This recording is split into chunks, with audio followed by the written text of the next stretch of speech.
Hello fourth class, welcome to your online class is presented by AMM Public School। बच्चों आज आपका हिंदी का turn है तो निकालिए अपनी हिंदी की बुक। बच्चों हिंदी की बुक में आइए आप पेज नंबर 30 बच्चों पेज नंबर 31 पर। बच्चों पेज नंबर 31 पर है आपका चैप्टर 5।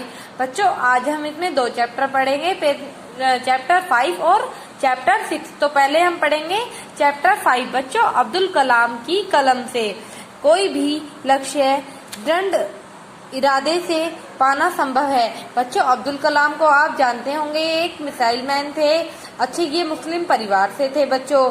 ठीक है बच्चों, इन्होंने बहुत ही नेक कार्य करे हैं हमारे देश के लिए। ठीक है बच्चे, तो बच्चों आते हैं हम नेक्स्ट पेज पर। बच्चों आपने अब्दुल कलाम के बारे में सुना ही होगा, वो बहुत ही अच्छे व्यक्ति थे। अब्दुल कलाम भारत के राष्ट्रपति थे। इनका प्रारंभिक जीवन बड़ा संघर्षपूर्ण रहा था।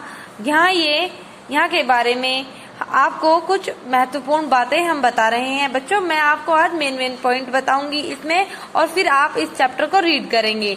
बच्चों अब्दुल कलाम का जन्म 15 अक्टूबर 1931 में हुआ था। तमिलनाडु के रामेश्वरम गांव में हुआ था। इनके गांव का नाम था धनुषकोडी। इनके पिता का नाम जैनुलाब्दीन और माता का नाम आसियम्मा था। इनका पूरा नाम अब्दुल कलाम पाकीर जैनुलाब्दीन अब्दुल कलाम है। इनके पिता नावें बनाते थे और मछुआरों को किराए पर देते थे। ये एक संयुक्त परिवार से थे और घर का गुजारा बड़ी ही मुश्किल से चलता था। इनके पिता बहुत ही लगनशील व्यक्ति थे। बच्चों ये प्रेम त्याग और विश्वास की शक्ति थी इनके अंदर बहुत ज्यादा। बच्चों इनके प्रति इन भावनाओं को इन्होंने अपनी कविता में पिरोया है। इन्होंने अपनी पुस्तक विंग्स ऑफ फायर के प्रथम पृष्ठ पर ही मुद्रित किया है। बच्चों इनकी माता भी बहुत ही अच्छी स्त्री थी। वो प्रेम और त्याग व विश्वास के मुझे सदैव शक्ति दी। उन्होंने अपने बच्चे को सदैव सिखाया कि किस ढंग से रहना चाहिए और मतलब उन्हें साहस करने को कहा। ठीक है बच्चों जीवन में सफलता का अनुकूल परिणाम प्राप्त करने के लिए हमें दृढ़ निश्चय, आस्था व सकारात्मकता इन तीनों शक्तियों से भली भांति समझ लेना चाहिए। ठीक है बच्चों इन्होंने ये एक मिसाइल मैन भी थे और इन्होंने अंतरिक्ष विज्ञान में स्नातक की पढ़ाई भी पूरी की। इन्हें भौतिकी से बहुत प्रेम था और ये पायलट बनना चाहते थे, लड़ाकू विमान उड़ाना चाहते थे।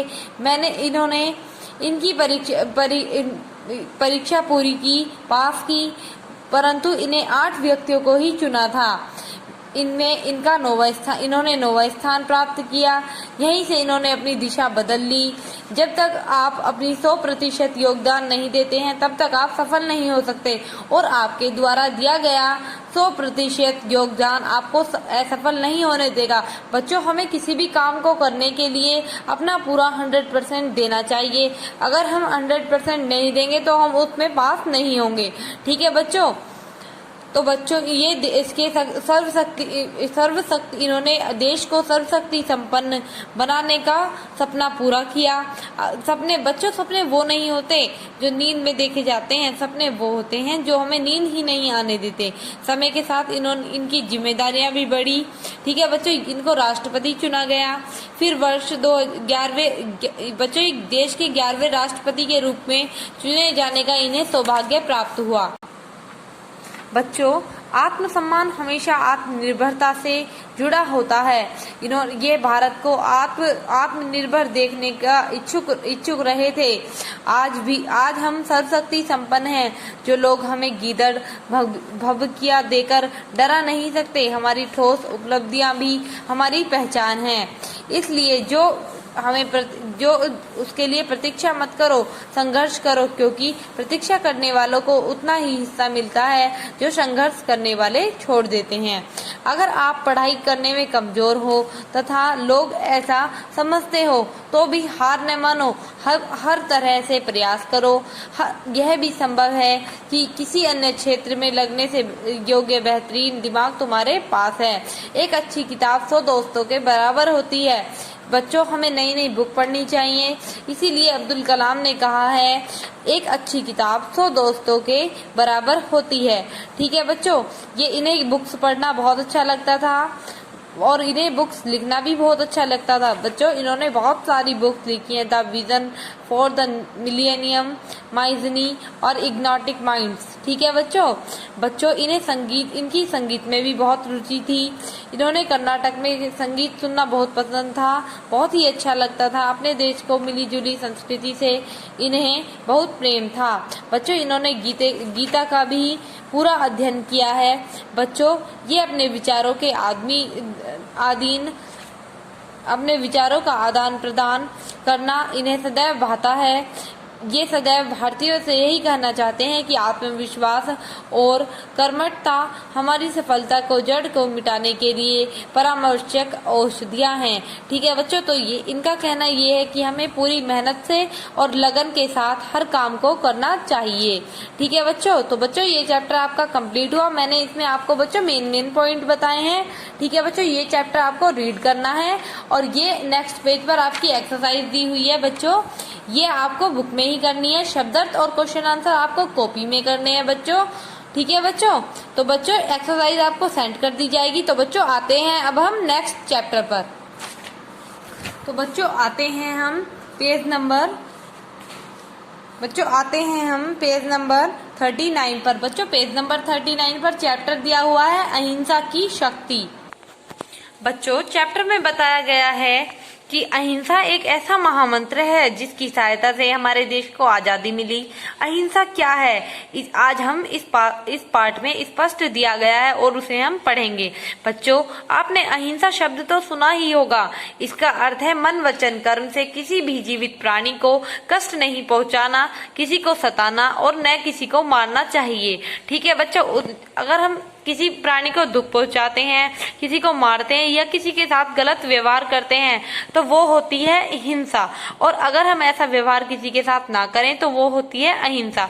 बच्चों, आज हमें चारों ओर अशांति, दुख व पीड़ा दिखाई देती है। इसका मूल कारण है अहिंसा का पालन न करना।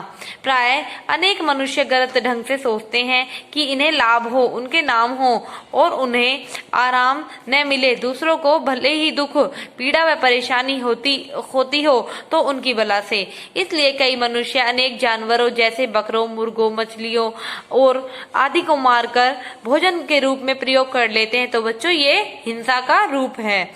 ठीक है, ऐसा करते हुए उन्हें उन बेजुबान प्राणियों पर जरा भी दया नहीं आती। प्रत्येक प्राणी दुख से घबराता है। और वैज्ञानिक जगदीश बसु ने तो यह सिद्ध करके दिखाया कि पेड़ पौधे को दुख सुख का अनुभव करते हैं। ठीक है बच्चों, यहाँ यह भी बड़ी क्रूरता है कि कुछ बच्चे गाय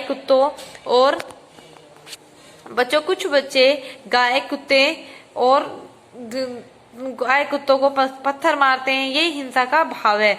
बच्चों, हमें हर प्राणी के साथ एकदम मित्र के जैसा व्यवहार करना चाहिए। बच्चों, हिंसा वो नहीं होती कि हमने किसी को मारा या किसी को कुछ करा या किसी को पीड़ा पहुंचाना ही हिंसा नहीं है। किसी का अपमान करना, निंदा करना, मन दुखाना, नीचा दिखाना, उसे डांटना, डराना आदि भी हिंसा का ही रूप है। सभी प्रेम चाहते हैं और सम्मान सबको अति प्यारा है। इसलिए जब भी किसी के साथ संपर्क हो हमें मधुर और शिष्ट भाषा का प्रयोग करना चाहिए। तो बच्चों, आया आपको समझ? बच्चों, आज मैं इस चैप्टर के आपको मेन पॉइंट बताऊंगी, फिर आपको ये चैप्टर रीड करना है घर पे। बच्चों हम देखते हैं कि बहुत से लोग छोटी छोटी बातों पर कचहरियों में चले जाते हैं, थाने में जाते हैं और फिर वहां पर सालों साल उनके मुकदमे चलते हैं। तो बच्चों हमें घर में कोई भी छोटी बात हो घर में ही सुलझा लेनी चाहिए, प्यार से सुलझा लेनी चाहिए बच्चों। ठीक है बच्चों, तो ये होती है हमारी अहिंसा। जीवन को सुंदर बनाने के लिए अहिंसा का मूल मंत्र बड़ा सार्थक है। हमें भी यही महानता की सीढ़ियों पर चढ़ना है और अहिंसा के पथ को ही अपनाना है। ठीक है बच्चों, तो हमें सबके साथ कैसा व्यवहार करना चाहिए, मित्र के जैसा, जैसा हम अपने दोस्त के साथ करते हैं ऐसा व्यवहार हमें हर किसी के साथ करना चाहिए। हमें किसी का अपमान नहीं करना चाहिए, किसी से गलत नहीं बोलना चाहिए बच्चों। ठीक है बच्चों, तो ये चैप्टर आपका कंप्लीट हुआ बच्चों। आते हैं हम नेक्स्ट पेज पर। बच्चों ये आपकी एक्सरसाइज दी हुई है नेक्स्ट पेज पर। बच्चों ये आपकी एक्सरसाइज दी हुई है, आपको क्वेश्चन आंसर और शब्दार्थ कॉपी में करने हैं और एक्सरसाइज वर्क आपको बुक में करना है बच्चों। तो बच्चों मिलते हैं नेक्स्ट वीडियो में नेक्स्ट चैप्टर के साथ। Thank you.